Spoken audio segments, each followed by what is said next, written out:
Bueno, lo primero que tengo que decirles es que tengo una enorme alegría de estar con esta clase maravillosa. ¡Qué público! Todos los cursos, 12, 15, 18, 24. La verdad que una alegría que quieran formarse, crecer. Estos días que hemos festejado los 60 años de la Fundación, me vino, ¿no?, la importancia de la federación. Uno veía cómo todo está siendo sostenido por la federación, y cuanto más la federación pueda formarse, tanto mejor va a servir a la familia. Qué importante es tener estos espacios para que nosotros podamos crecer auténticamente en el espíritu de Schoenstatt y poder transmitirlo en el ámbito donde nos toque trabajar, sea con la rama familiar o como educadores dentro de la federación, que podamos ser portadores auténticos del espíritu de Schoenstatt.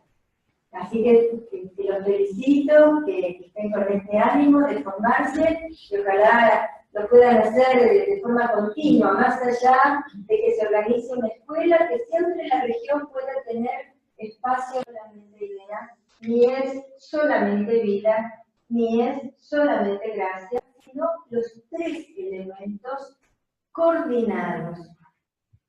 Todas las clases que fuimos dando a lo largo de la escuela, las clases generalmente alimentan la parte intelectual, vamos conociendo y alimentamos el campo de las ideas. También hemos tenido clases donde tenemos en cuenta la vida, ¿no? Incluso van a venir este año algunas clases de pedagogía, con algunas dinámicas para integración y formación de la comunidad de corazones, también todo lo que ha sido la presentación del itinerario de trabajo, del itinerario pedagógico. Tenemos en cuenta la vida. Y lo que vamos a hacer hoy es apuntar a esa tercera pata que tiene que estar presente. Nosotros somos un movimiento de renovación religioso-moral, y la dimensión espiritual y la dimensión de apertura a la gracia es tan importante como tener ideas claras o como tener pedagogía. Si nosotros no estamos conectados con la fuerza que nos da la alianza de amor, y difícilmente podamos tener la fuerza para llevar adelante Schoenstatt. Entonces, la idea de la charla de hoy es tomar conciencia de cómo opera la gracia en las cosas que organizamos, en cómo llevamos adelante el movimiento, cómo el educador no solamente tiene que preparar una buena charla, sino también prepararse espiritualmente, ponerse en contacto con la madre como instrumento, pedirle a ella, a la madre, que lo utilice para que sea ella la que hable, la que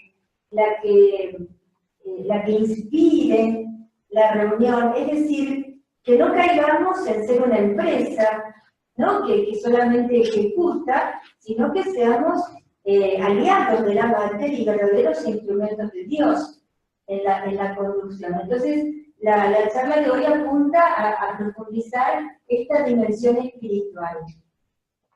El mismo padre fundador definió a nuestra espiritualidad con tres dimensiones. Él mismo lo formuló. Nuestra espiritualidad es una espiritualidad original que consiste en una espiritualidad de alianza, una espiritualidad instrumental y la santidad de la vida diaria. Él mismo formuló en qué consiste lo específico de la espiritualidad schoenstattiana.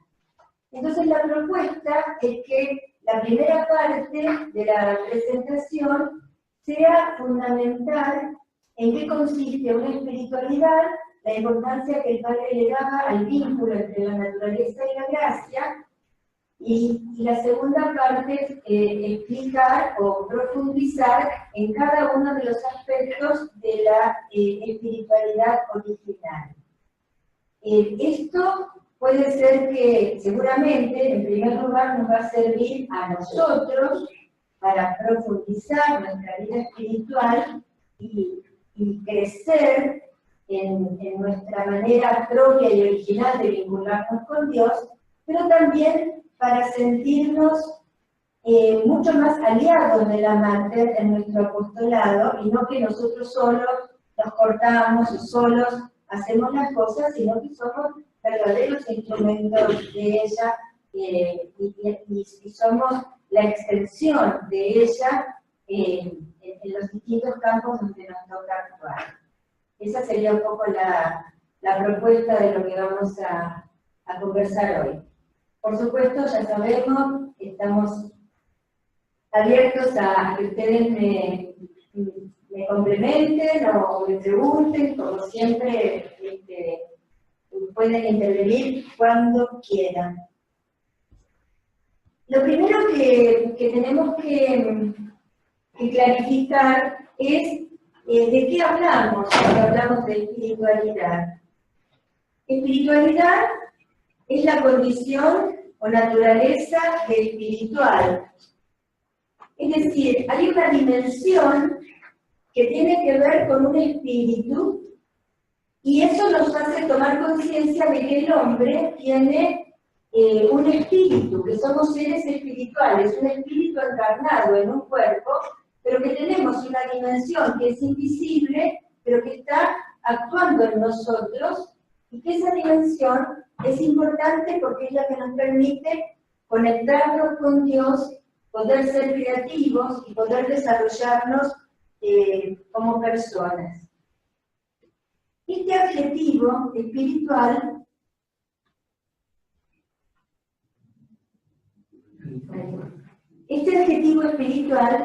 refiere a lo perteneciente o relativo al espíritu. La noción de espíritu, por su parte, está vinculada a una entidad no corpórea, el alma racional, la virtud que alienta al cuerpo para obrar, o al don sobrenatural que Dios concede a ciertas criaturas. Esto nos lleva necesariamente a profundizar lo que es la antropología cristiana. Es decir, el hombre no es solamente un cuerpo, sino que es un espíritu encarnado. Y este vínculo y este diálogo entre las dimensiones corporales y espirituales hace que el hombre sea un ser original, único, irrepetible, cuya dimensión espiritual lo hace ser una criatura única, grande. ¿Es legal este perro? No. No pega el perro de campo de Escandinavia.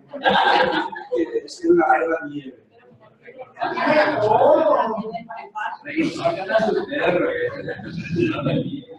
Hablando de que... Bueno. Ser único y irrepetible. Exactamente. Entonces, vemos la importancia de lo que significa ser persona. El hombre no es un animal, no es un cuerpo, es, dentro de la creación, es algo único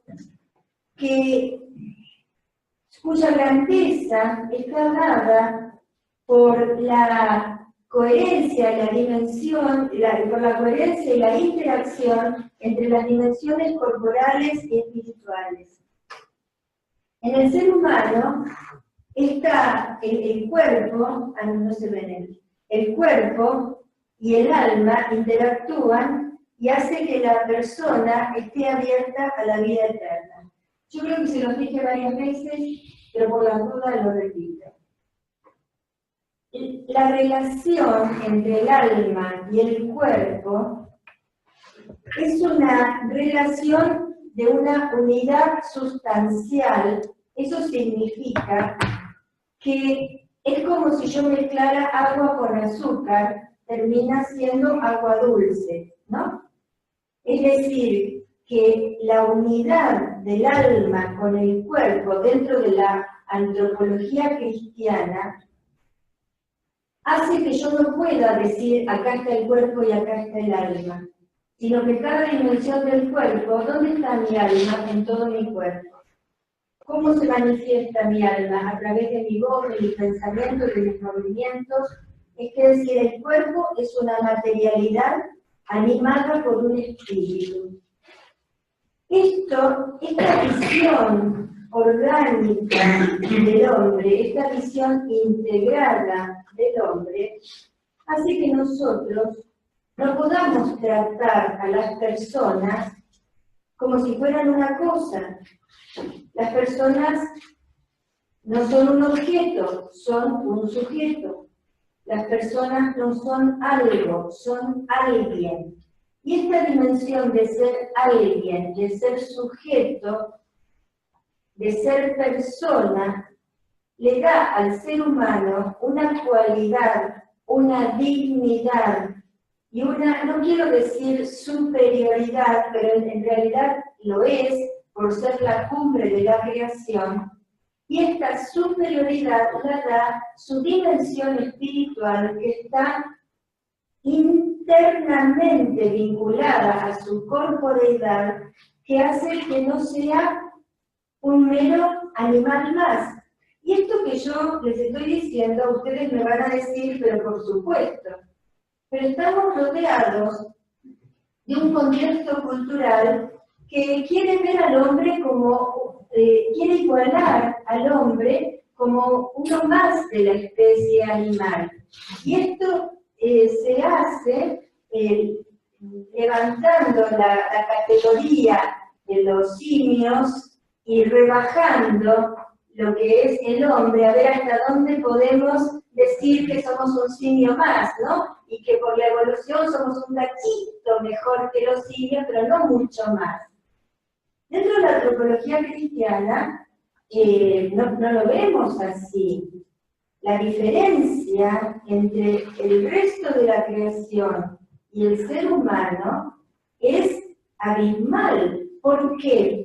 Por la dimensión espiritual del ser humano, que lo hace capax dei. Está en el catecismo esta palabra y la dejan en latín porque es el hombre, el único ser de toda la creación capaz de vincularse con Dios. Nadie más que el hombre. Y esta dimensión espiritual del hombre hace que pueda desplegarse con toda su creatividad. Y precisamente a través de las... no se ve más.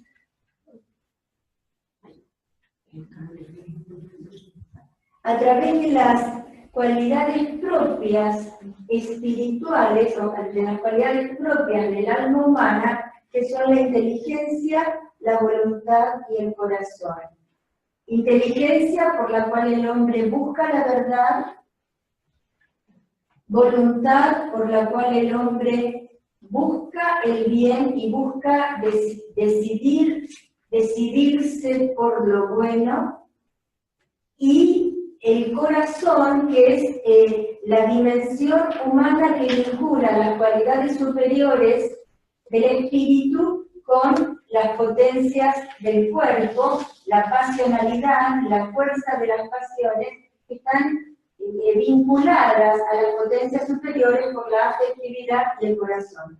El padre le daba muchísima importancia a esta dimensión del corazón como algo propio de la persona, que precisamente por tener una imagen orgánica de lo que es el ser humano, busca cuál es el punto de enlace entre las potencias más espirituales y las fuerzas más corporales, ¿no? Entonces, este vínculo que entrelaza estas dimensiones es lo que el padre llama el Gemüt, que es una palabra tan específica que casi no se lo traduce, pero en realidad se refiere al corazón o a las fuerzas afectivas, a las dimensiones afectivas del ser humano. Por eso, en el desarrollo orgánico de la persona humana, nosotros tenemos que cuidar de desarrollar la inteligencia y tratar de ver con claridad la verdad de los mensajes, de la realidad, tratar de decidir buscando el bien y tratar de cultivar la calidez del corazón que hace que seamos personas sensibles, capaces de ponernos en el lugar del otro, capaces de entender a las otras personas, capaces de no juzgar, capaces de establecer vínculos, ¿no? Por eso el corazón aparece como un elemento que humaniza, ¿no? Que nos saca de una mera racionalidad o de una mera corporalidad y de alguna forma nos humaniza. Por eso la madre es el corazón también, por eso Paraguay es el corazón. Es decir, el corazón tiene una importancia que es todo un tema a explorar, esta dimensión de la afectividad, que no estoy hablando del sentimentalismo, ¿no? Sino la dimensión de nuestro ser humano que nos humaniza, por decirlo de alguna forma. Ahora, ¿por qué todo esto es importante? Porque esta parte es la que constituye nuestro espíritu. Y para el Padre fue muy importante que nosotros desarrollemos las dimensiones espirituales. ¿Por qué? Porque a veces son las más abandonadas. Porque si nosotros entendemos que el ser humano está compuesto de alma y cuerpo, y la parte del cuerpo la atendemos mucho, porque tenemos que comer, nos tenemos que bañar, tenemos que trabajar, pero la parte espiritual, y no está a la par cultivada. De alguna forma, el análisis que el Padre hace en el acta de prefundación es esto. ¿Cuál es el diagnóstico que él hace en el acta de prefundación? Y que el progreso exterior lleva al vacío interior. Y la forma de superar ese vacío es a través del cultivo de la propia personalidad y de la autoeducación, prepararnos para poder influir en el progreso exterior. Entonces el Padre, ya en el acta de prefundación, está viendo que nos estamos acercando a una imagen de hombre sin alma, y él se da cuenta que en la medida que nosotros cultivemos nuestra dimensión espiritual, recién ahí vamos a ser capaces de influir en el mundo que nos rodea. Entonces, cuando el Padre propone una espiritualidad, propone la espiritualidad de Schoenstatt, no está queriendo decir vayan a rezar todo el día, está queriendo decir preparen el alma, preparen el corazón, fortalezcanse interiormente, porque esa va a ser la única forma de que el mundo no los trague y al revés, que ustedes puedan transformar el mundo, ¿no? Entonces, hablar de la espiritualidad de Schoenstatt tiene una importancia muy grande por la trascendencia que tiene en nuestra propia formación y en nuestra influencia en el mundo que nos rodea. ¿Me van siguiendo hasta acá? Sí. ¿Qué me va a decir? Sí, Yo que soy medio tonto, la entiendo. Bueno, dicho esto, vamos a decir alguna palabrita sobre el tema de la vinculación entre la naturaleza y la gracia. Y ustedes me pueden decir, hermana, ¿por qué se mete en este tema? Medio problema, medio raro. Este fue un tema teológico que a principios del siglo XX todos los teólogos hablaban de esto, hay unos enredos terribles sobre este tema.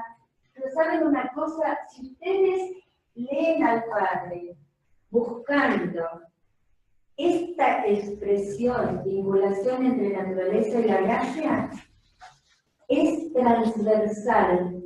Es impresionante cómo el Padre, todo lo que propone, todo lo que dice, Él está buscando de qué manera Dios y el hombre se relacionan, de qué manera la gracia obra en el hombre.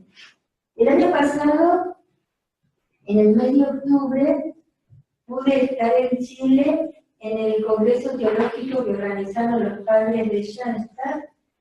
Vinieron algunos sacerdotes de Alemania, había varios sacerdotes de Chile mismo, porque ahí ellos tienen su seminario, había sacerdotes de Argentina, y todos coincidieron en que si uno tiene que tomar un tema teológico, neurálgico, en el padre Kentenich, a partir del cual uno puede presentar la originalidad de la obra, es la manera en que él ve la relación entre la naturaleza y la gracia. Como el nudo de Schoenstatt. Y en eso había coincidencia. Y miren que con los padres de Schoenstatt no siempre coincidimos. Acá coincidimos todos. Porque te cuento que yo elegí como tesis de mi trabajo de teología esto, la vinculación entre la naturaleza y la gracia. ¿Por qué? Porque me pregunté, ¿por qué el Padre habla tanto de esto? ¿Por qué al Padre le preocupa tanto de esto? ¿Qué hay detrás de esto? Y lo que yo me encontré es con que había un enredo teológico tremendo. Yo digo, ¿de qué lado está parado el Padre? Por acá está Del Ubanti, no sé qué, por acá está Daniel Luis, está el otro, y por acá está el otro. Cada teólogo con una postura diferente, hasta que encontré una explicación de Ratzinger que me encantó, porque él decía algo así, no lo traje tampoco la frase textual, pero él decía, este problema es un problema tan difícil de resolver que la manera de resolverlo solamente se puede dar a través de la vida. ¿Qué entendí? Así lo resolvió el Padre, pedagógicamente, ¿no? Porque, ¿dónde está el problema?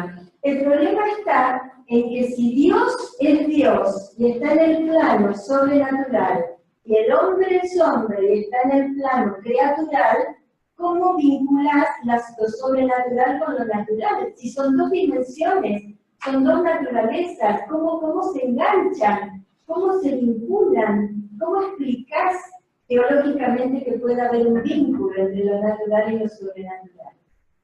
Entonces, unos ven a la naturaleza como más llegando a Dios, otros ven a Dios, otros ven que son dos planos que no se tocan, otros ven, pero de todo.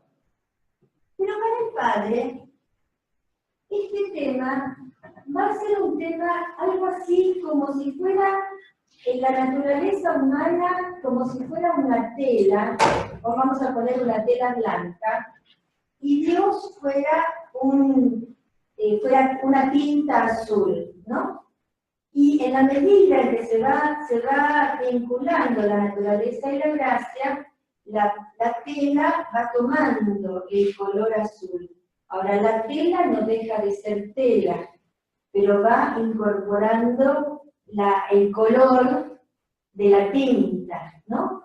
Esto es lo que va sucediendo en el alma cuando va vinculándose con la dimensión sobrenatural y va incorporando la vida divina.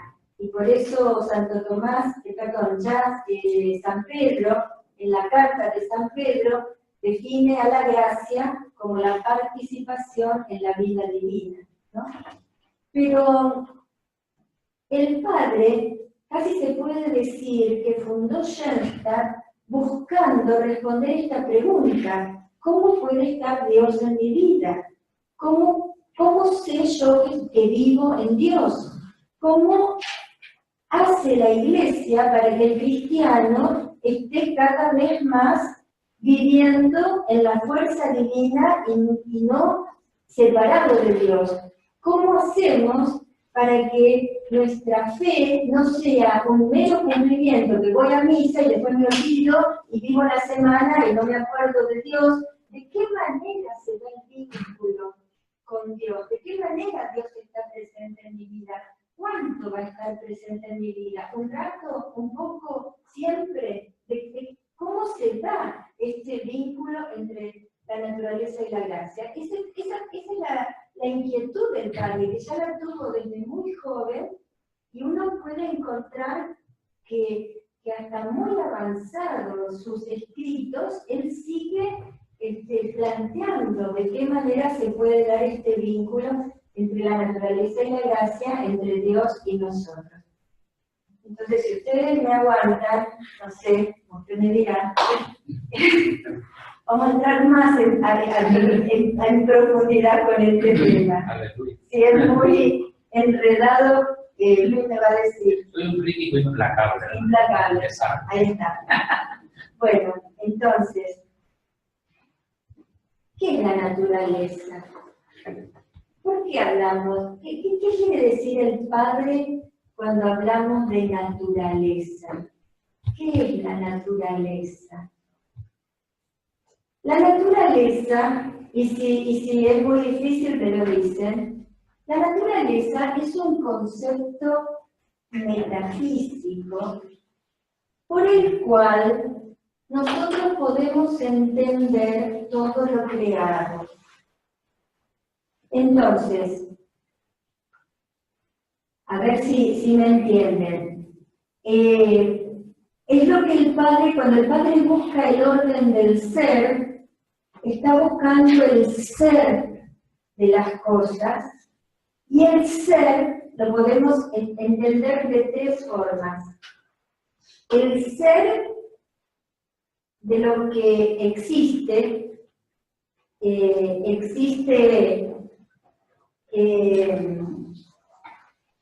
Martina, existe Vicente, existimos cada uno de nosotros, existen los árboles, existen las plantas, existen los animales, todos tenemos ser y por eso existimos, ¿no?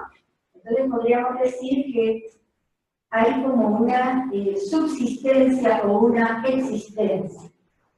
Pero Martina tiene una originalidad, ella es mujer, Vicente es varón, afuera hay un árbol, hay un animal, por lo tanto, ese ser se da con diferentes modalidades. Eso sería la esencia. Esencia mujer, esencia varón, esencia árbol, esencia animal.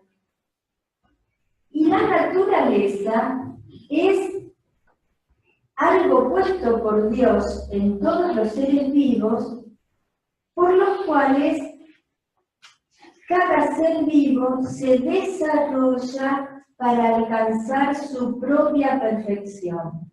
Entonces, un arbolito de limones va a dar limones, un ternerito, una vaquita va a dar terneritos. ¿Cuál es la perfección del ser humano? Desarrollar su inteligencia para alcanzar la verdad, desarrollar su voluntad para alcanzar el bien y alcanzar la perfección, desplegando sus capacidades espirituales y creativas. Entonces, ¿qué pasó? En el contexto cultural en el que nosotros nos movemos, se dijo, la naturaleza así es muy difícil. Vamos a sacar al hombre toda la parte espiritual y nos vamos a quedar con lo corporal. ¿Y qué es la naturaleza? La biología. Entonces, se redujo el concepto de naturaleza, que es el todo de lo que es el hombre con su cuerpo y con su alma, y se redujo a pura ciencia biológica. Entonces, el hombre que es músculo, sangre, no sé, cerebro, cuerpo, y algo que puedo tocar, manipular, y la naturaleza entonces, al no tener un orden del ser pensado por el creador, yo la rompo toda, total. Entonces, puedo manipular la naturaleza como si fuera de plastilina, ¿no? Entonces, el hombre le saco esto, le pongo esto, le pego esto, cambio de sexo, cambio lo que quiero, total. No hay ninguna referencia a un orden del creador. Entonces el padre dice, acá tenemos que recuperar el concepto naturaleza. El hombre no es pura biología y nada más. El hombre es naturaleza y eso significa cuerpo, más inteligencia, más voluntad, más un diseño del creador para alcanzar su perfección. ¿Me siguen? Sí. O sea, están ahí. Un poco mucho, ¿no? También me dice que es too much. Entonces, Es más, yo le agregaría, hermano, ya que digo que podemos meter la cuchara por ahí, yo le agregaría que la necesidad intrínseca, innata del hombre de buscar trascendencia, hace con que hayan encontrado esas fuerzas desespiritualizadoras un suplemento. Para eso es una serie de cosas que lo llaman energía, cosmos, claro. lo llaman vibración. Porque, ¿qué pasa? Al negar la dimensión espiritual, ¿cómo se explica que el hombre sea inteligente como algo que emerge de la materia? Como una energía que emerge de la materia. Entonces el padre dice, no, a ver, vamos a entender mejor. El hombre tiene inteligencia, tiene voluntad, tiene un cuerpo, tiene una naturaleza completa, con sus dimensiones espirituales y corporales, y esa naturaleza, pensada por el Creador, tiene un fin en sí misma, y apunta hacia un desarrollo que es su perfección. Entonces, ¿qué es la naturaleza? Es la estructura racional de la realidad. ¿Qué significa eso? Yo puedo entender que el hombre tiene corazón, tiene inteligencia, tiene voluntad y que no es meramente cuerpo. Es un principio intrínseco de operaciones. ¿Qué significa eso? Que el hombre tiene la posibilidad de desarrollarse hacia su perfección. Que hay un movimiento orientado hacia la perfección en el hombre y que la naturaleza humana es el conjunto de determinaciones específicas que distinguen al hombre de todo otro viviente. Es decir, ¿cuáles son el conjunto de determinaciones específicas? Inteligencia, voluntad y corazón, los propios del hombre. ¿Qué es entonces lo natural en el hombre? Lo natural en el hombre, bueno, sí es muy difícil, lo dejamos, pero lo natural en el hombre es que se desplieguen de acuerdo a sus capacidades y potencialidades naturales y espirituales. Bueno, ¿qué es la gracia? La gracia es el favor, el auxilio gratuito que Dios nos da para responder a su llamada, llegar a ser hijos de Dios, hijos adoptivos, partícipes de la naturaleza divina de la vida eterna. La palabra clave acá es partícipes. La gracia nos permite participar de la naturaleza divina.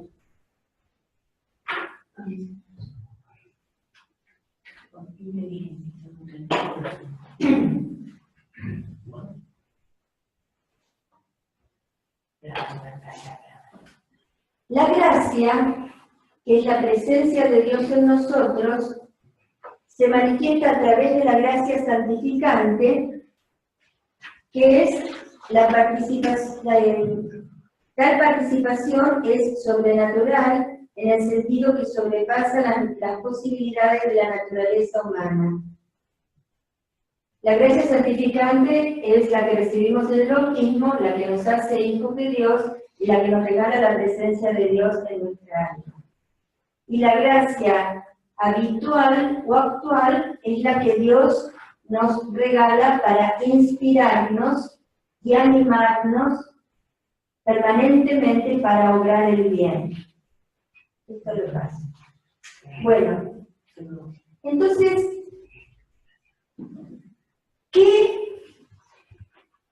¿cómo enseña el Padre que es esta relación entre la gracia, que es la presencia de Dios, y la naturaleza humana, que tiene esta dimensión corporal y espiritual, y la capacidad de abrirse a la gracia? ¿De qué manera se da esta relación? Para explicar esto, el Padre toma 4 principios que vienen de Santo Tomás y después de los escolásticos, que explican con estas 4 palabras en qué consiste la relación. La gracia presupone y no destruye, y la gracia eleva y perfecciona a la naturaleza. ¿Qué significa esto? La gracia presupone la naturaleza. ¿Qué significa? Que la gracia no está en el aire, sino que la gracia va a estar en cada uno de nosotros, de alguna forma va a obrar en cada uno de nosotros, presupone la naturaleza.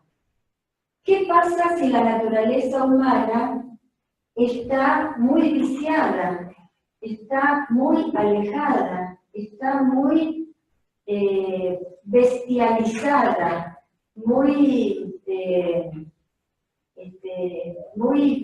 viciada por el pecado, y la gracia probablemente va a tener dificultad para entrar? Entonces, la naturaleza presupone, ¿y dónde está la importancia de la autoeducación?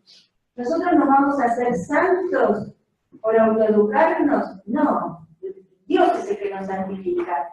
¿Cuál es nuestra responsabilidad? Preparar la pista de aterrizaje para que el Espíritu Santo pueda aterrizar. Es decir, preparar la naturaleza.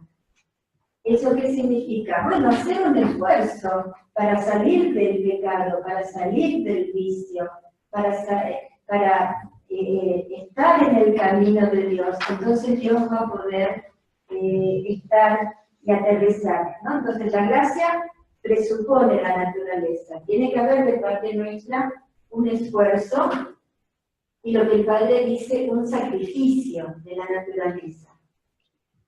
En segundo lugar, la gracia no destruye la naturaleza.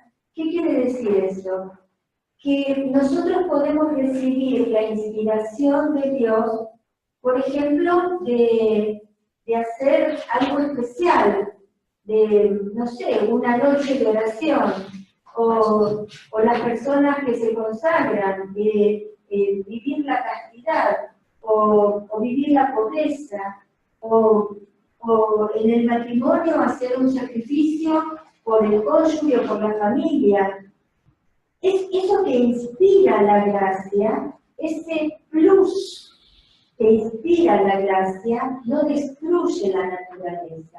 Nunca lo que Dios buenamente nos inspira va a llevarnos a la muerte, salvo que, digamos, que seamos llamados al martirio, pero Dios no nos va a inspirar la autodestrucción, sino que la gracia nos va a inspirar a un esfuerzo, pero no a una autodestrucción.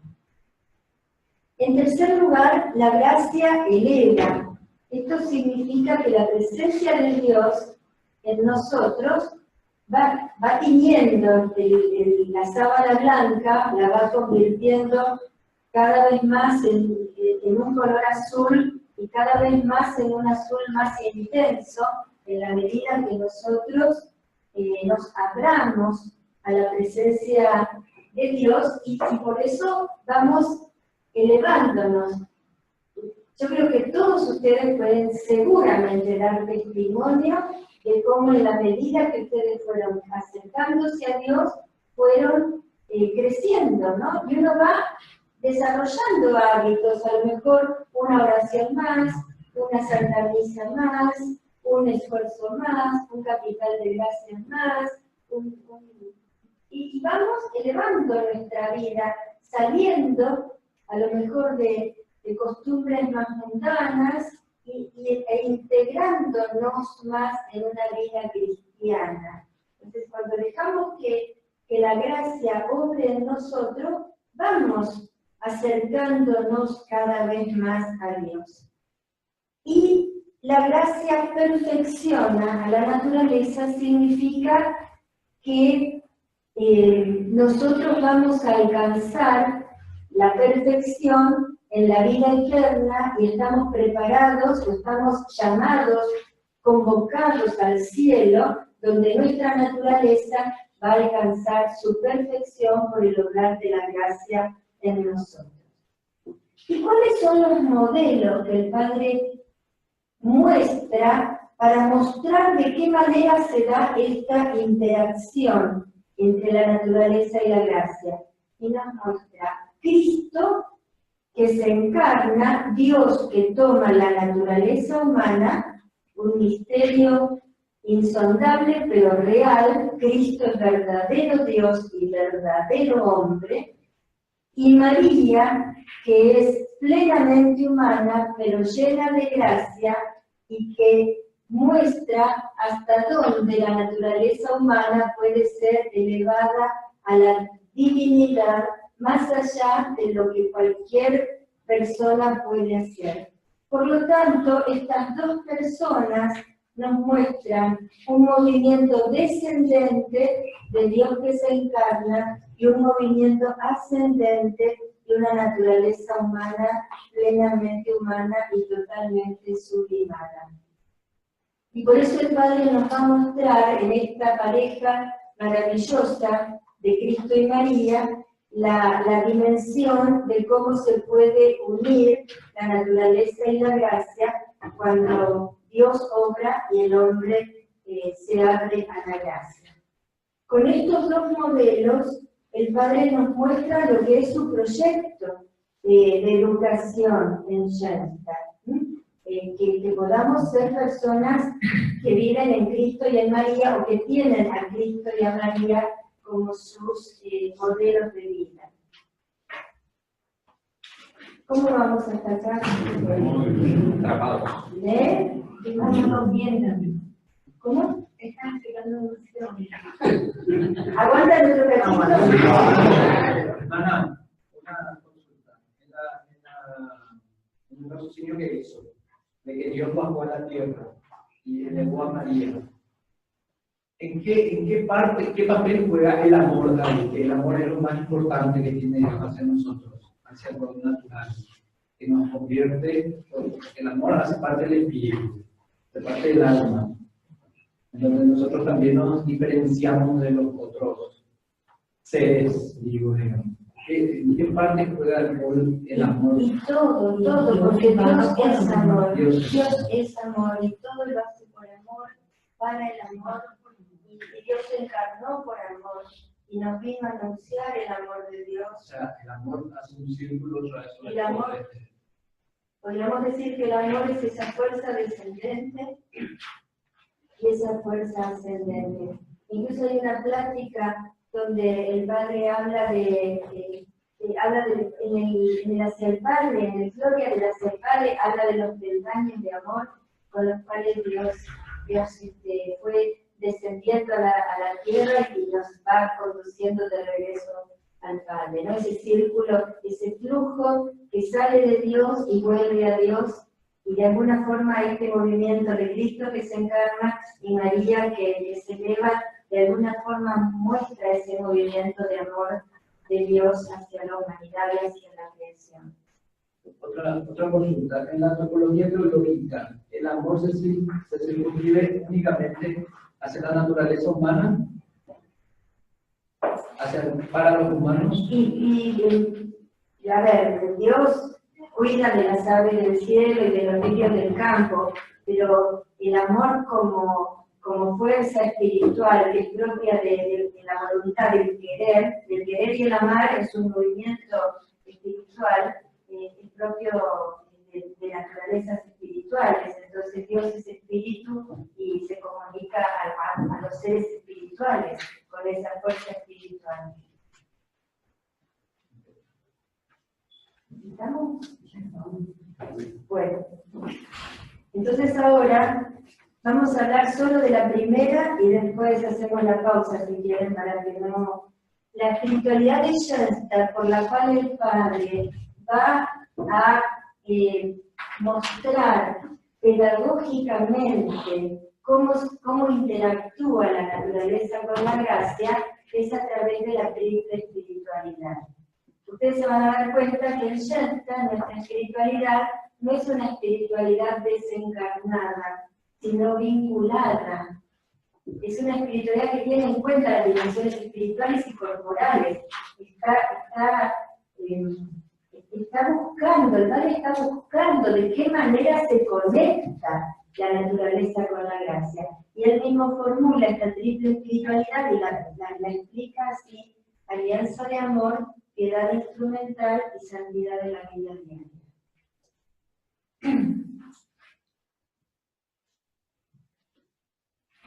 Cuando nosotros sellamos la alianza de amor con la Mater, realizamos con ella un intercambio de corazones, de bienes y de intereses. La alianza de amor con la Mater es la renovación de nuestra alianza bautismal y por lo tanto nosotros recuperamos ese momento del bautismo cuando recibimos la gracia santificante, lo renovamos de forma consciente. Y en esa renovación de ese momento del bautismo, nosotros intercambiamos con la Mater nuestros corazones, le regalamos a la Mater un corazón pobre, que anhela amar, y ella nos regala su corazón lleno de Cristo, lleno de amor. Le regalamos nuestros bienes, lo que poseemos, y ella nos regala sus bienes, que es Cristo en primer lugar, o la imagen que el Padre describe a María como la que tiene las lenguas de fuego en la cabeza, la espada en el corazón, el niño en los brazos, la que aplasta a las serpientes, y ella nos regala esa fuerza y esos dones que la caracterizan. Nosotros contamos con su gracia y su fuerza. Y también nosotros le regalamos a la Mater nuestros intereses, lo que nos preocupa, nuestra familia, nuestro trabajo, las personas que amamos, y ella nos regala sus intereses, poder difundir el reino de Dios donde estemos. Entonces el Padre, a través de esta manera, podríamos decir hasta sencilla y hasta humana, de explicar en qué consiste nuestra relación con el mundo sobrenatural, está como anudando lo sobrenatural con lo natural. El Padre mismo se definía a sí mismo como un agente de enlace, ¿no? Él quería vincular, ¿no? Entonces, la alianza, por eso él llama al vínculo que nosotros tenemos con la Mater una alianza, precisamente porque está vinculando, y una alianza de amor. Tiene que ver con lo que Baltasar recién preguntaba, y también tiene que ver con lo que hablábamos más temprano del mundo afectivo como la dimensión humana que vincula las dimensiones más espirituales con las más corporales, ¿no? Por eso la alianza es de amor. Y esta alianza tiene dimensiones,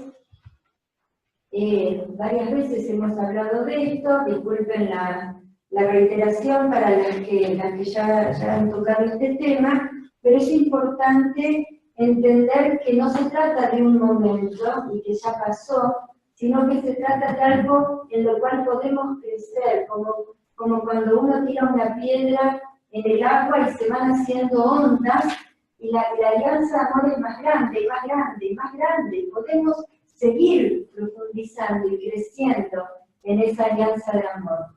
Esas dimensiones el Padre las define como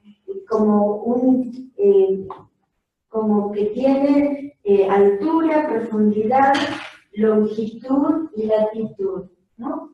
La alianza de amor en altura significa que podemos hacer la alianza de amor con Cristo, con el Padre, con el Espíritu Santo, con la Santísima Trinidad. Son dimensiones de la alianza de amor, ¿por qué? Porque la Mater nos lleva a Cristo, la Mater nos introduce en el Espíritu Santo, la Mater nos lleva al Padre, la Mater es la hija, esposa de la Santísima Trinidad, ¿no? Hija, esposa y madre de la Santísima Trinidad, madre del Hijo, esposa del Espíritu Santo.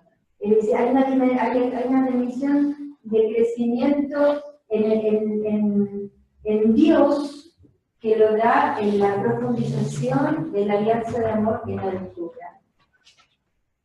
La alianza de amor en profundidad significa que podemos crecer en el poder en blanco, es decir, el sí a la voluntad de Dios, la inscripción, que es la cumbre del amor, es la fusión de los corazones por amor, y la consagración de José Engrin, que significa la vida entera como capital de gracias.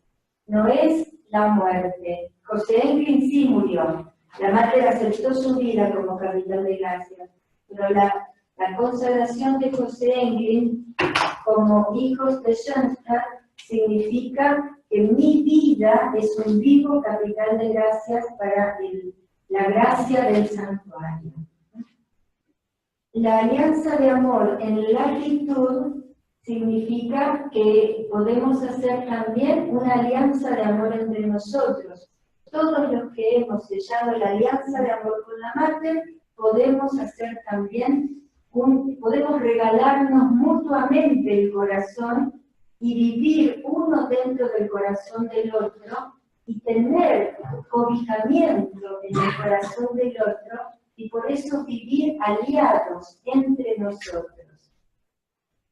Esta alianza fraterna la podemos sellar como curso, también la podemos sellar como región.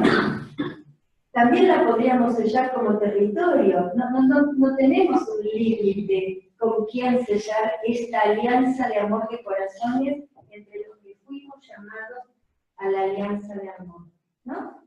Hasta ahora normalmente lo van haciendo los cursos, pero si la región lo quisiera hacer, también lo podría hacer. Y la alianza de amor en longitud significa que nosotros vivimos en alianza con aquellos que nos han precedido y que están en el cielo, y además significa que la alianza de amor que nosotros sellamos en la tierra es aceptada en el cielo. Y por eso tiene una dimensión trascendente, y en el cielo estaremos como aliados de la Mater, como sus hijos predilectos, ¿no? Bueno, hasta acá, ¿alguna pregunta? ¿Algún comentario? Que la muerte no se paga. Para la muerte no. La alianza es más poderosa que el matrimonio. ¿Te asustaste? No.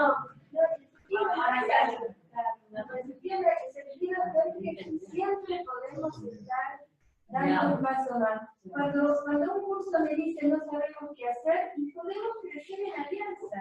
Que veamos qué paso más podemos dar en la alianza de amor con la Mater, ¿no? Bueno. La longitud no estaba prevista. La longitud no estaba prevista. No, pero saben que yo muchas veces pienso, ¿cuántos miembros santos tiene la federación que están en el cielo? ¿No? Uno piensa, no sé, en Amino, en los que nos han precedido de nuestra propia región, que han vivido la alianza, Hugo, Miguel, que están en el cielo, Luis, y que nosotros tenemos a lo mejor que traer más a la conciencia que simplemente nos precedieron, están como un paso delante de nosotros, pero siguen conectados a nuestra comunidad y son parte de nuestra comunidad, ¿no? Están en otra dimensión que no es la visible, pero vivimos en alianza con ellos también, ¿no? La comunión de los santos es una realidad. Todo lo que nosotros hacemos repercute unos en los otros, y los que han entregado su vida y se han adelantado, están también con nosotros. Entonces, a medida que van pasando los años y la federación va teniendo cada vez más miembros en la eternidad, qué importante es tenerlos presentes, seguir viviendo en alianza con ellos, ¿no? Porque no es que no están y nunca fueron, no.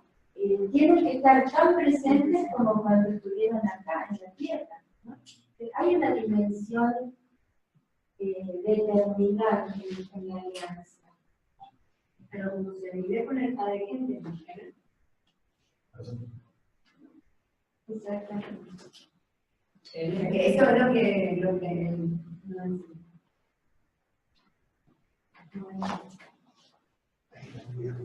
¿Qué le parece que hacemos una pausa?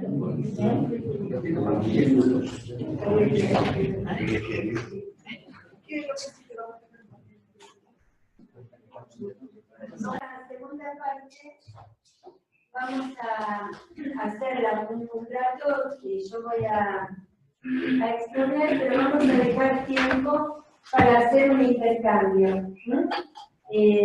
¿Algún comentario, alguna pregunta, alguna vivencia?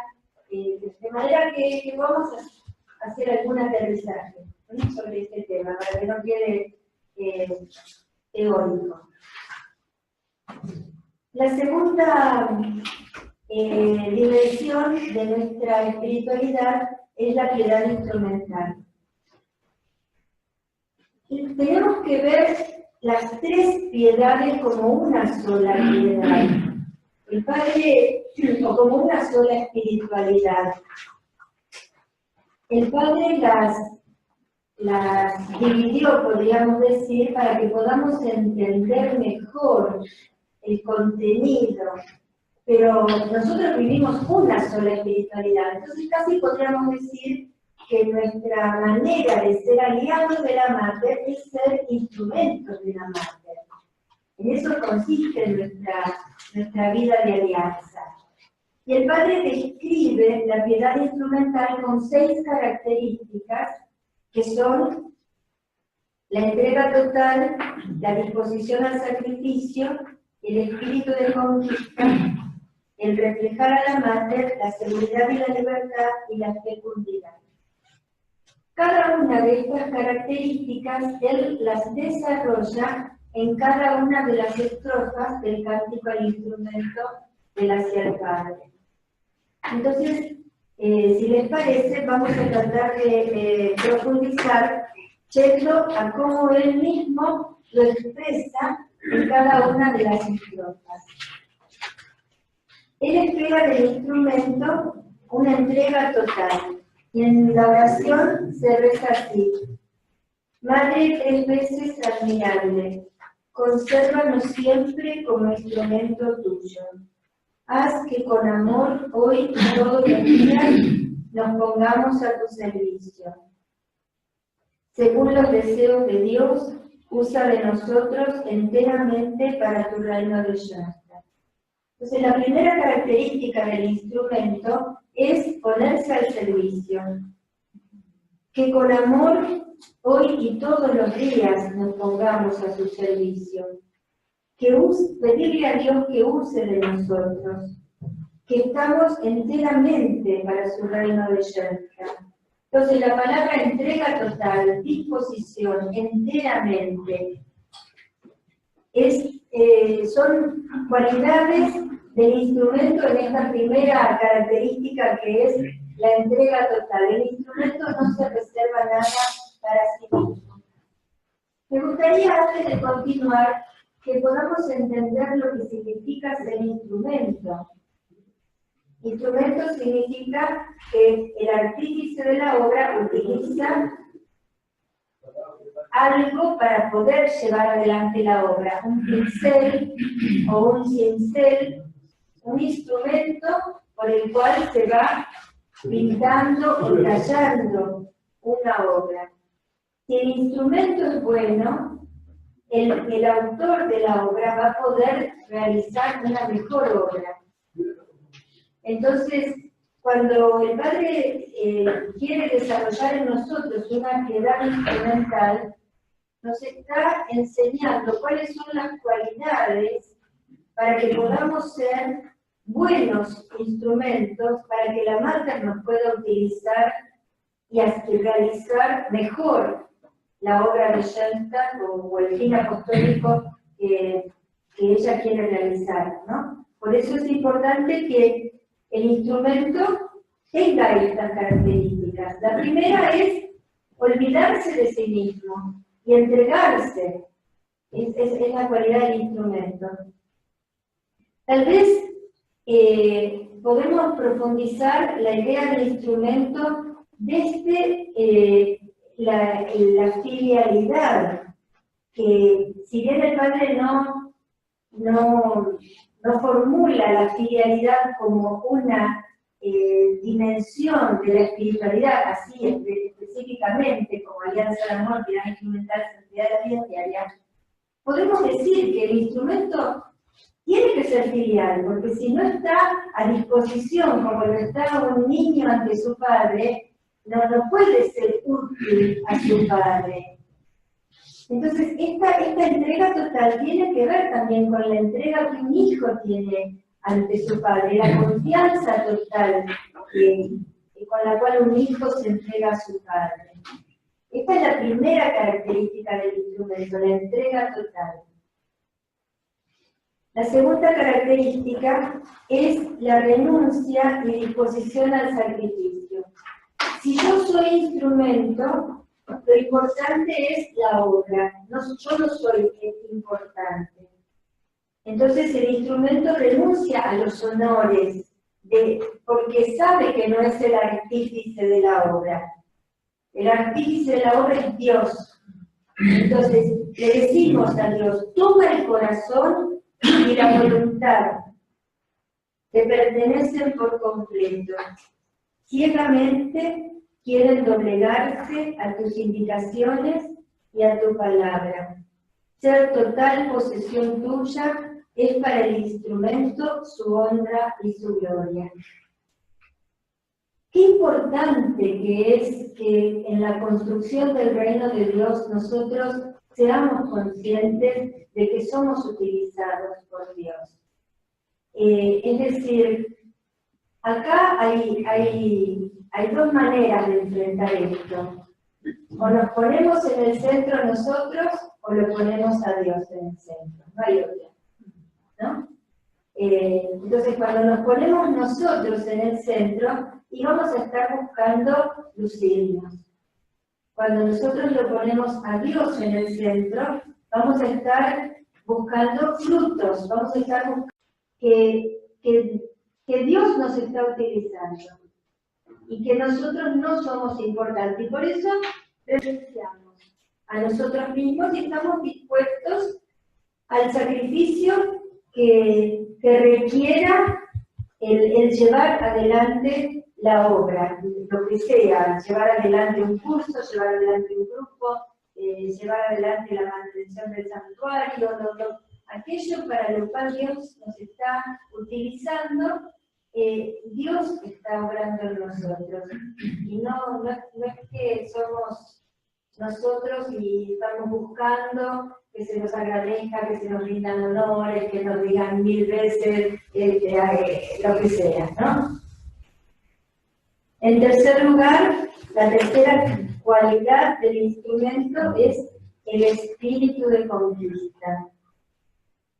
está pronto a servir sin reservas a tu obra de Schoenstatt. Mándanos sufrimientos, guíanos a la lucha, danos ganar la victoria plena. Contra las argucias y la hazaña del demonio, danos luz, templa nuestro espíritu. Cuando nosotros nos sentimos instrumentos y sabemos que estamos en una obra de Dios y que la obra es de Dios, nos lanzamos, porque no es algo humano, sino que es algo divino y Dios lo quiere. Entonces la conciencia de instrumento nos permite tener un espíritu de conquista y tener presente de que más allá de los sacrificios que encierran la misión, Dios va a vencer todos los obstáculos, ¿no? Contra las argucias y las hazañas del demonio, que sabemos que van a aparecer, danos luz, templa nuestro espíritu, pero allá vamos, a vencer los obstáculos, a cumplir la misión.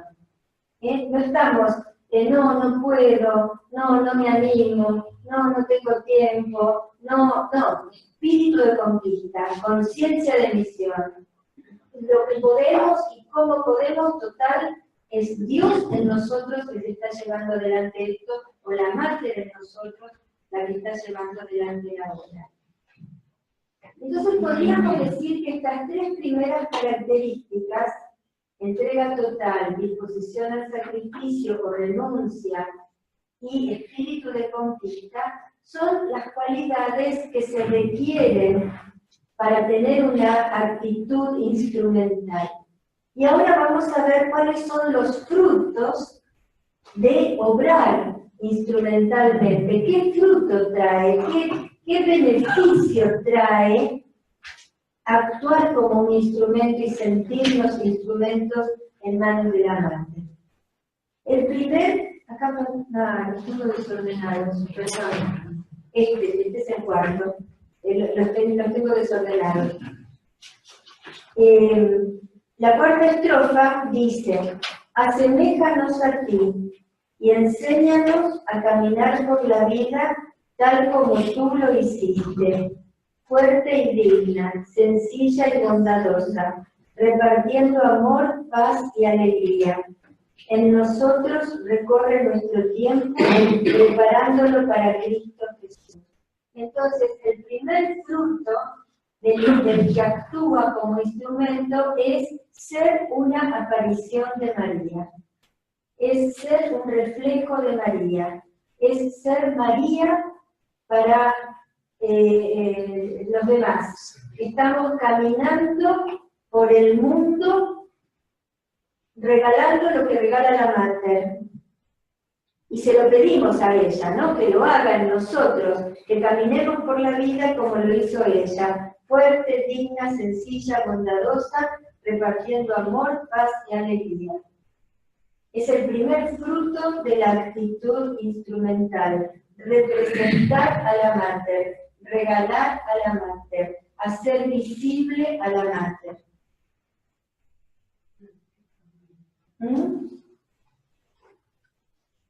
El segundo fruto, que está expresado en la quinta estrofa, es la seguridad y la libertad interior.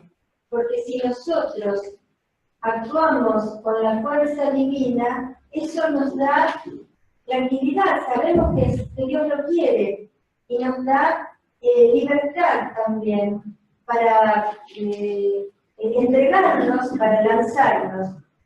Aunque nos amenacen el mundo y el demonio, o tempestades se ciernan sobre nosotros, tú vences todos los peligros y nos concedes tu inmenso poder. Tu corazón, puerta del cielo, es siempre nuestro seguro amparo. Entonces, el instrumento recibe este segundo fruto, que es la seguridad y la libertad interior. Aunque nos amenacen el mundo y el demonio, yo me siento seguro, yo me siento libre. Aunque las tempestades se ciernan sobre nosotros, ¿por qué me siento seguro? Porque tú vences todos los peligros. y tu corazón es nuestro seguro y nuestro amparo. Y el tercer fruto de la actitud instrumental es la fecundidad. Nunca pereceremos si somos fiel instrumento tuyo. Nos ayudas en todo instante para que demos abundantes frutos. Con alegría caminemos de tu mano hacia el eterno Shelta. Amén. En estos días varias veces se habló de la diferencia entre el éxito y el fruto, ¿no? El éxito se da cuando la persona busca ponerse en el centro. El fruto se da cuando la persona busca que Dios actúe y que entonces el resultado es el fruto. Entonces, la actitud instrumental es la que trae fruto, es la que se hace fecunda. Es cuando nosotros no entendemos por qué algo tiene una resultante creadora, que es lo que produce el obrar de Dios.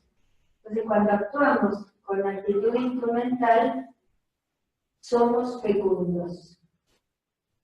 Y esto es muy importante, como que lo incorporemos a lo mejor con pequeños gestos. Por ejemplo, si nos toca ir a dar una charla y antes de salir de casa pedirle a la máster que nos utilice, que sea ella la que nos inspire y que hable en nosotros.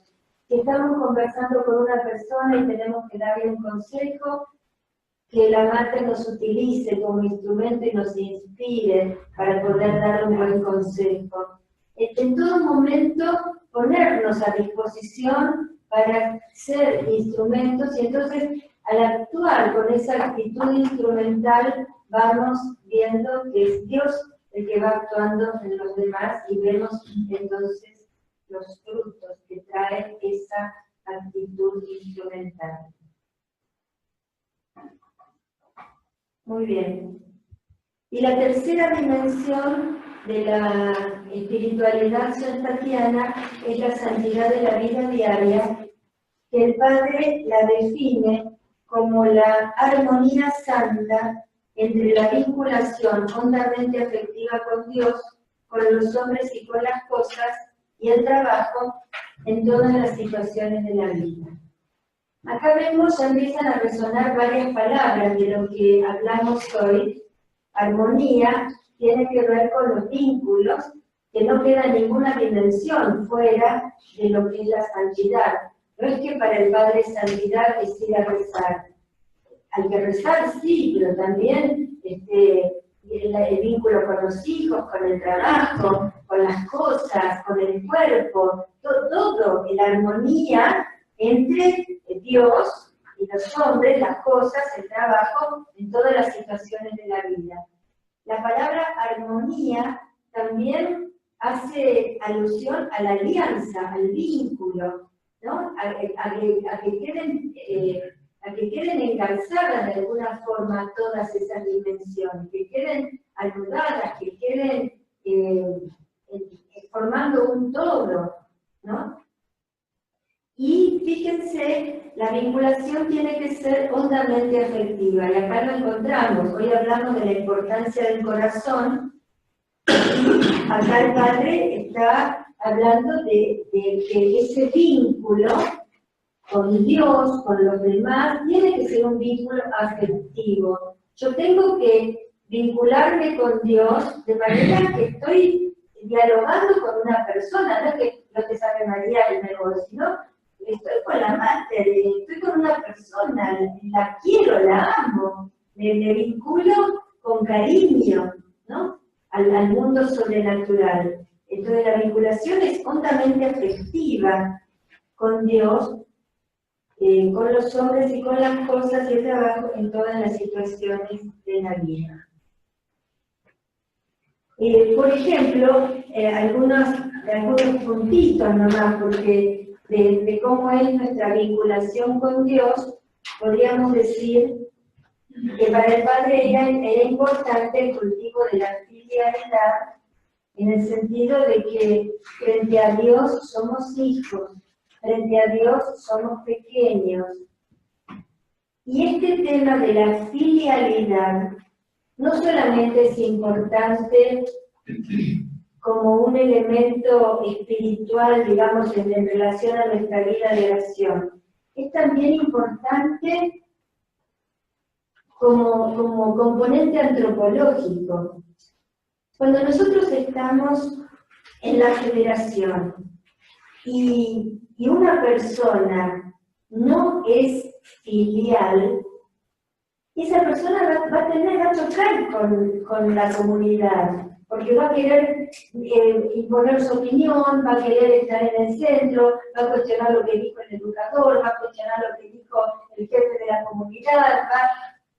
En cambio, cuando la persona es filial, va a estar con una cierta apertura, va a ver cómo Dios se manifiesta, cómo Dios me habla a través de los demás, cómo Dios me conduce a través de mis dirigentes, educador, jefe. Es otra actitud ante la vida incluso, ¿no? Entonces, el tema de la filialidad es un componente, ¿cómo diría?, antropológico y espiritual, tiene las dos dimensiones. Y sobre todo para formar parte de una comunidad, es importante esa, no sé cómo decirlo, esa cierta docilidad de corazón, esa cierta apertura a considerar que lo que el otro puede aportar es bueno y yo me puedo enriquecer, y no soy yo el único que tiene la razón o la última palabra. Acá estamos frente a un elemento muy schellertiano, muy importante, y en estos años yo he observado que a veces personas que no han encajado dentro de la comunidad, les ha faltado filialidad, precisamente esa docilidad, esa apertura, ¿no? Entonces, eso que el Padre nos enseña como actitud ante los hombres es también la actitud ante Dios, ¿no? Hay una frase muy sabia que dice que si uno quiere saber cuál es la actitud o el vínculo que una persona tiene con Dios, tiene que fijarse cómo es su vínculo con los demás.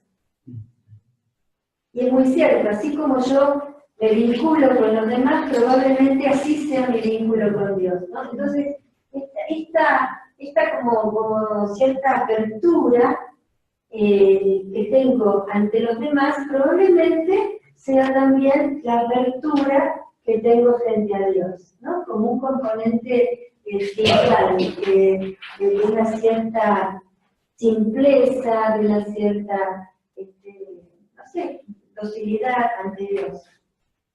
Y también el Padre nos enseña en relación con Dios que, bueno, si yo soy su hijo, Él es mi Padre, y por lo tanto experimento su amor, y Él está presente en mi vida y me está conduciendo.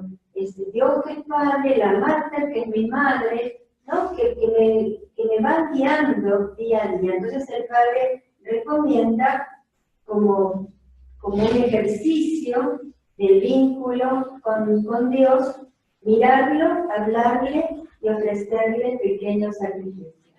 Es decir, Dios me mira, entonces yo lo miro, y esa mirada es una mirada del hijo a su padre, o del hijo a su madre, y en esa mirada estamos comunicándonos el vínculo afectivo con Dios. Mirarlo, hablarle y decirle, ayudarme en tal cosa, te necesito, tal persona te necesita, acordarte de tal, hablarle a Dios y ofrecerle pequeños sacrificios, lo que sería nuestra vida de aporte al capital de gracias. En relación con los demás, el Padre nos enseña a cultivar un amor orgánico, que incluya todas las dimensiones del amor. Si bien el amor es un amor, el amor es una dimensión espiritual, tiene también, abarca a toda la persona. Y el padre distinguía lo que es el amor natural, el amor espiritual, el amor sobrenatural, como una misma vivencia de amor. Y en el libro La Santidad de la Vida Diaria, el padre destaca que el amor natural es un amor egoísta. Cada persona, cuando comienza a amar, quiere ser amada. Y entonces me miró, me llamó, me tuvo en cuenta, me trajo un regalo, se acordó de mí. Esa experiencia de a ver si me tiene en cuenta, que pareciera como censurable porque es muy mezquina o muy egoísta o muy primitiva, el padre decía que es muy importante, que todo amor comienza por una necesidad de sentirse amado. Ese amor primitivo o natural tiene que ir creciendo hacia un amor espiritual. Bueno, y dentro del amor natural también el padre distingue el amor sensitivo, que, bueno, es que de alguna forma entraría el amor de los sentidos, y el amor sexual, como el eros sería como no tanto, está el amor sexual también, pero el amor erótico para el padre es la fascinación por el otro, ¿no? Como parte del amor natural, el poder destacar la admiración y la atracción que se genera por la otra persona.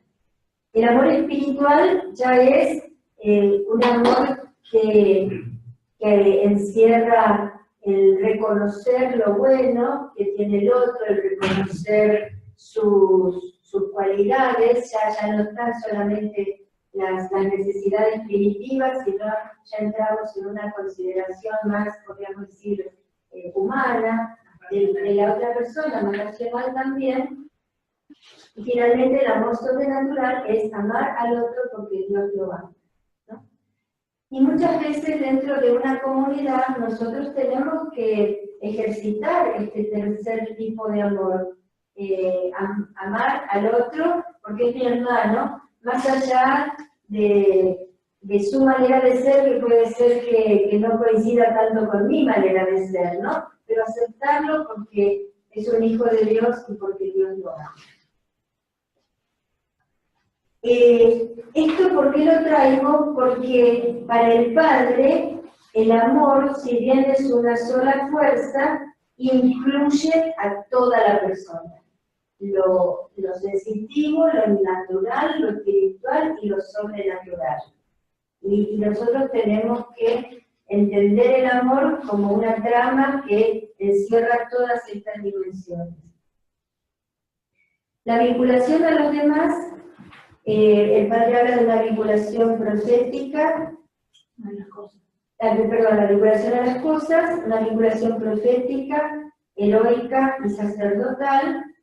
Es decir, las cosas nos dan un mensaje de Dios, las cosas están para ser usadas y también para renunciar a ellas, por eso la vinculación heroica, y también la vinculación sacerdotal significa que el hombre puede ofrecer a Dios los frutos de la creación, cosa que la creación no puede hacer.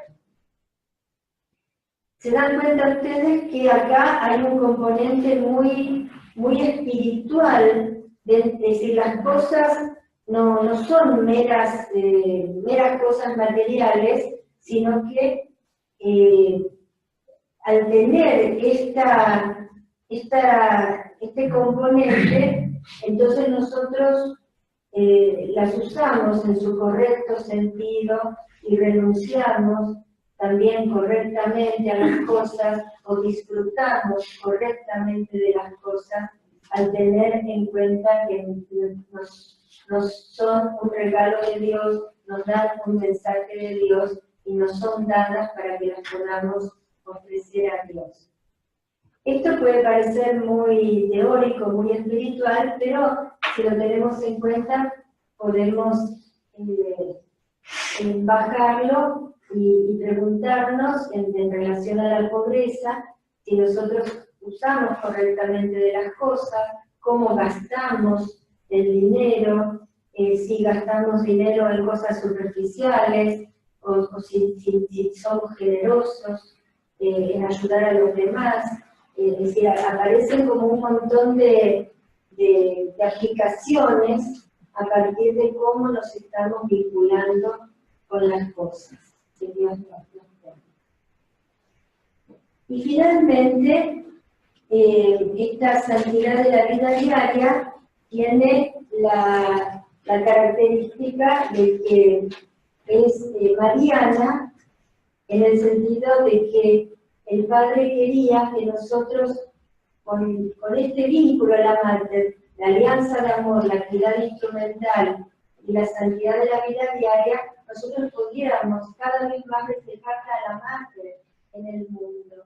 Y así como la Mater no se apareció en Schoenstatt, puede aparecerse por nosotros.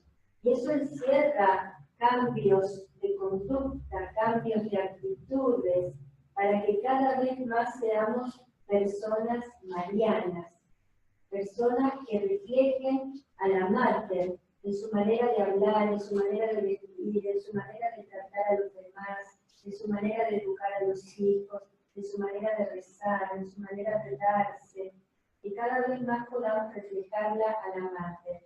Que podamos poco a poco, a medida que vamos creciendo, ir dejando actitudes o comportamientos que son más mundanos, podríamos decir, y vayamos adoptando cada vez más conductas o comportamientos que nos van asemejando más a la Mater, a tener un estilo de vida mariano.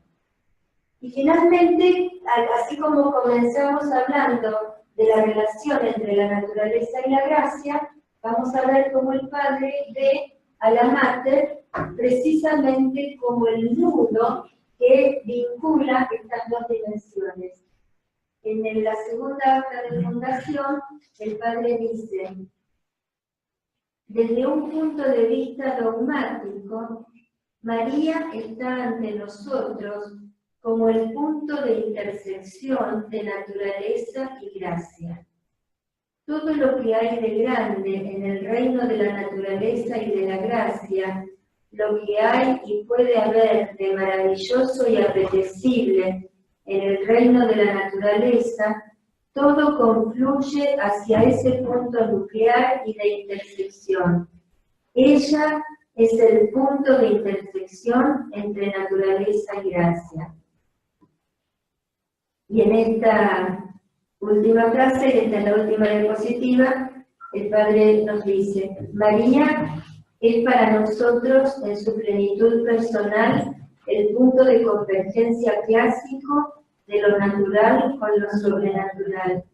Ella es la maravillosa encarnación de la unión armónica entre naturaleza y gracia, y por lo tanto, representante y garantía de una ascética y pedagogía orgánica. Por eso, la alianza de amor con la Mater es la que nos permite vincular la naturaleza con la gracia, y ella nos educa para que podamos integrar en la santidad de la vida diaria todas las dimensiones de nuestra humanidad, lo natural y lo sobrenatural, para que sea agradable a Dios, para que podamos vivir santamente. Bueno, a mí se me terminó el speech, entonces me encantaría